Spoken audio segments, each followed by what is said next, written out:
തമിഴ്നാട്ടിലെ മയിലാടുതുറൈ സീർക്കാലിയിൽ 3.5 വയസ്സുകാരിയോട് കൊടും ക്രൂരത. കുട്ടിയെ ബന്ധുവായ 16-കാരൻ പീഡിപ്പിക്കാൻ ശ്രമിച്ചു. ബഹളം വെച്ചതോടെ കുട്ടിയുടെ കണ്ണിൽ ഇഷ്ടിക കൊണ്ടടിച്ചു. പ്രതിയെ പോലീസ് പിടികൂടി. ഇന്നലെ വൈകിട്ടായിരുന്നു 3 വയസ്സുകാരിയോട് 16-കാരൻ കൊടും ക്രൂരത കാട്ടിയത്. അംഗനവാടിയിൽ നിന്ന് വീട്ടിലേക്ക് മടങ്ങിയെത്തിയ കുട്ടിക്ക് ആദ്യം മിഠായി നൽകി, ശേഷം പീഡിപ്പിക്കാൻ ശ്രമിച്ചു. കുട്ടി തടഞ്ഞ് ബഹളം വെച്ചതോടെ ഇഷ്ടിക കൊണ്ട് കണ്ണിലടിച്ചു.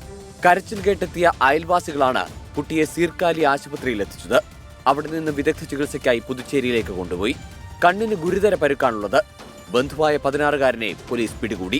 മജിസ്ട്രേറ്റിന് മുന്നിൽ ഹാജരാക്കിയ ശേഷം തഞ്ചാവൂരിലെ ജുവനൈൽ കറക്ഷൻ ഹോമിലേക്ക് മാറ്റി.